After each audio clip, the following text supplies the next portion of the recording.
It's more than 100 miles long, incorporates 500,000 tons of steel, and took just 4 years to build.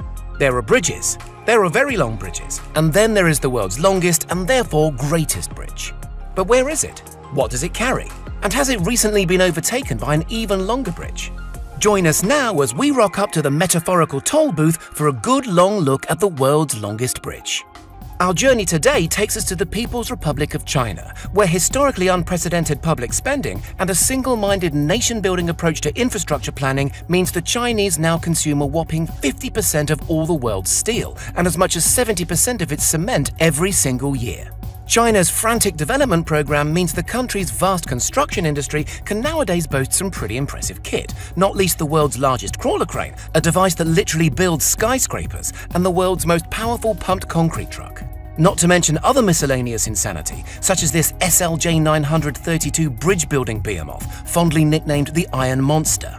But forget about the tools themselves. The actual projects China is building, from colossal airports to world-beating dams, are monumental on a scale that could scarcely have been imagined just a generation ago.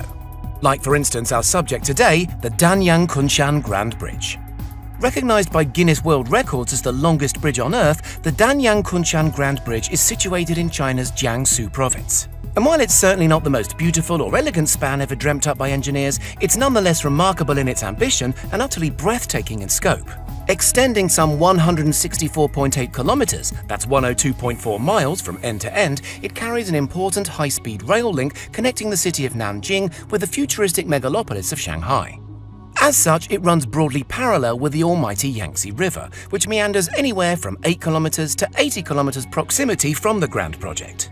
As you'd probably expect from such a lengthy bridge, it crosses a startling array of different habitats, stalking variously across rice paddies, farms, winding streams, busy canals, rushing rivers, broad lakes, undulating hills, and yawning chasms. You've probably figured out by now that the Danyang Kunshan Grand Bridge doesn't consist of just one gaping 100-mile span. Instead, it's built on the model of a viaduct, which allows it to rise and fall with the terrain and even factor in the curvature of the Earth itself. As such, some 9,500 concrete pilings march across the Chinese landscape, connected by the slender concrete bridge sections that carry the all-important railway itself. It's not just empty countryside passing underneath, by the way. The Danyang Kunshan Grand Bridge also grazes the northern edges of significant population centers, including Kunshan, Suzhou, Wuxi, Zhangzhou, and Danyang. When the bridge builders reached Suzhou, the project encountered its single greatest obstacle, the Yangcheng Lake. Here, the bridge is forced to stride a full 9 kilometers or 5.6 miles across open water, a section that in itself required 2,000 pillars and countless steel cables, not to mention a complex naval ballet of barges and submarine construction platforms that were required to build this challenging stretch. Apparently, this section can withstand the impact of an errant naval vessel weighing as much as 300,000 tons, weather typhoons, and even survive a magnitude 8 earthquake. Official figures released by the Chinese government suggest the overall cost of the Grand Bridge, which was completed in 2011, came to an eye-watering $8.5 billion.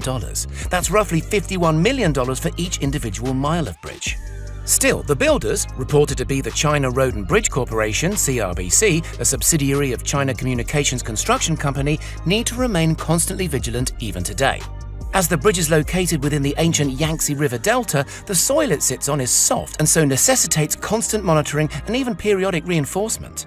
It's all apparently worth it from the end user's perspective though, with journey times on the route apparently slashed by hours and even halved on some stretches. And despite the project's mind-blowing scope, incorporating 500,000 tons of steel and fully 2.5 million cubic meters of concrete, it was completed in just 4 short years. The bridge has even become something of a tourist attraction in its own right, and during construction employed an estimated 10,000 local workers. Impressive as the Danyang Kunshan Grand Bridge no doubt is, it's arguably been exceeded, if not quite in length, but sheer grandeur, by another recent Chinese bridge project. This recently opened megastructure spanning the Pearl River estuary has been dubbed the longest sea-spanning bridge in the world, connecting Hong Kong and Macau with the city of Zhuhai on the Chinese mainland. This vast project, called the Hong Kong-Zhuhai Bridge by Western commentators, cost around $20 billion, took 9 years to build, and used 400,000 tons of steel. That's roughly 8 times the amount of steel in Sydney's iconic Harbour Bridge or 80 Eiffel Towers.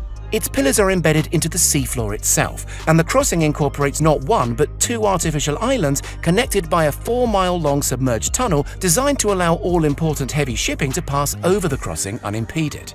It was opened in 2018 by Chinese Premier Xi Jinping and represents part of the regime's grand plan to forge a so-called Greater Bay Area in the south of China. Think of this as a new minted population hub, with a population of some 68 million and intended to potentially rival California's Silicon Valley. The new bridge incorporates revolutionary tech such as cameras that monitor yawns in drivers and even blood pressure checks, which hope to prevent tragic and costly tiredness-related accidents on the structure.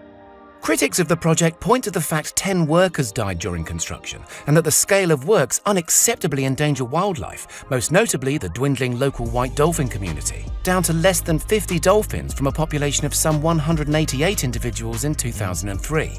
It's also been suggested that the bridge is part of China's controversial ongoing quest to integrate reluctant Hong Kong ever closer into the mainland, eroding the freedoms and democracy that have long made Hong Kong unique and special.